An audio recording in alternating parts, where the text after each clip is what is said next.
माँ के आंसू। राधा बहन का इकलौता बेटा अमेरिका में रहता था।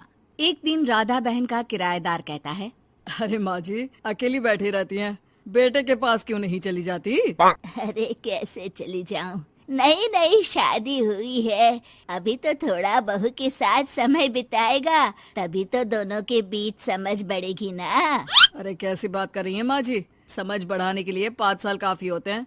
5 साल की शादी को कोई नई शादी नहीं कहता। हाँ वो तो है, आया था पिछले साल उसका फोन, पूछ रहा था कैसी हो, पर अब तो काफी साल हो गए, कोई फोन भी नहीं आता। तभी फोन की बेल बजती है। लो 100 साल की उम्र है, आ गया मेरे मयंक का फोन।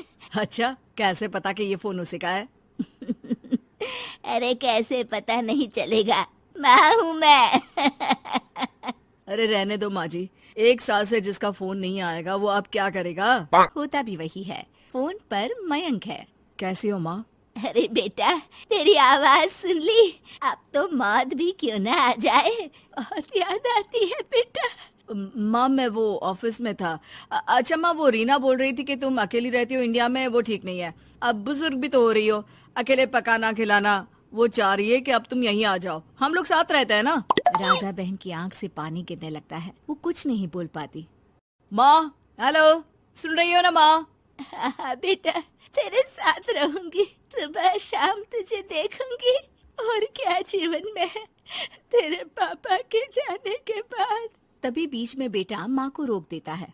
हाँ हाँ ठीक है माँ, तो मैं आता हूँ अगले हफ्ते तुम्हें लेने के लिए। राधा बहन को तो मानो बुढ़ापे में किसी ने पंख दे दिए हो, उड़ी जा रही थी पूरे मोहल्ले में।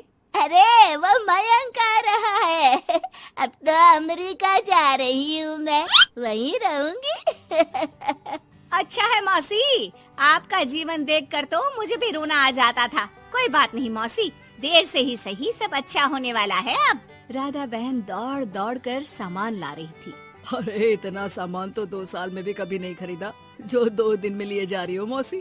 अरे बेटा आ रहा है ना अमेरिका से।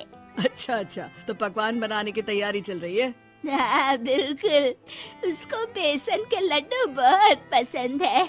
रात भर भूनना तलना ये सब प्रोग्राम चलता रहता है राधा बहन के घर में। और फिर वो दिन भी आ जाता है जब बेटा घर आता है। कौन? माँ मैं मयंक, ये घर का क्या हाल बना रखा है, न सफाई न धुलाई, कैसा लग रहा है ये घर? घर तो ऐसा ही था बेटा, हमेशा से, बस तू थोड़ा कमजोर लग रहा है। क्या हुआ बेटा? ये कमजोर नहीं फिट होता है माँ। वैसे और बता क्या हाल है तेरे? बेटे के मुंह से हाल पूछने का अंदाज भले ही फॉर्मेलिटी वाला हो, लेकिन राधा बहन की आंख फिर भर आती है। अरे यार, ये तुम्हारी हर बात पर रोने की आदत न जाने कब जाकर खत्म होगी। सही कहती है रीना तुम्हारे लिए। रीना बहू क्या कहती है मेरे लिए? यही के बस यही एक आदत है तुम्हारी माँ की, इमोशनल ब्लैकमेल। अरे यार अब इसमें रोने की क्या बात है? ना ना कुछ नहीं, बहुत दिन बाद तो घर आया ना तो क्या रोएगी? हाँ क्यों?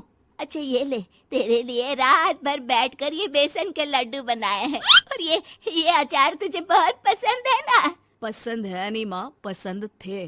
अब तो फिटनेस के लिए ये सारी फालतू चीजें मैं खाता भी नहीं हूँ। ये फालतू चीजें खाकर ही तो तू बड़ा हुआ है बेटा। अब रहने दे माँ, क्या क्या खिलाकर बड़ा किया है, मुंह मत खुलवा। कौन देशी घी में शक्कर डालकर पराठे के साथ खाता है? वो तो तुझे पसंद थे ना बेटा, तभी तो बनाती थी, नहीं बनाती थी तो रोता था तू। अरे तो रोने देती ना माँ, अब सारी समस्या उसी खाने से है शरीर में। वो तो भला हो रीना का, जो हेल्दी डाइट देकर सब मेंटेन कर रही है। राधा बहन बेटे की आने की खुशी में इतनी दीवानी थी कि उसे बेटे के बात का अंदाज और लहजा समझ में नहीं आ रहा था। अच्छा अच्छा रुक, पालक वाली दाल बना देती हूँ। रहने दे माँ, मैं होटल से ऑर्डर कर देता हूँ। इतने साल बाद होटल का खाना, माँ के खाने की याद नहीं आती थी।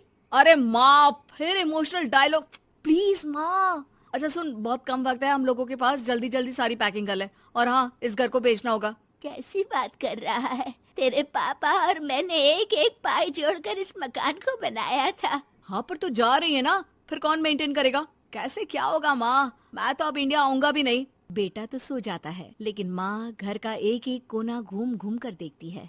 सही बात है, क्यों मोह माया जोड़ रही हूँ मैं इस घर से? आखिर बेटे के साथ रहना ही तो होता है हर माँ बाप को, लेकिन इनकी यादें हर एक कोने खैर, औने पौने दामों में घर को बेच बेटा और माँ एयरपोर्ट के लिए रवाना हो जाते हैं। माँ यहीं बैठ, मैं अभी आया। नहीं नहीं बेटा, मैं साथ रहूंगी, पहली दफा आ रही हूँ ना। अरे माँ, टिकट, बोर्डिंग, सामान, चेक इन, 10 काम है, करके आ रहा हूँ ना। ठीक है, जल्दी आ जाना, यहाँ घबराहट होती रहेगी।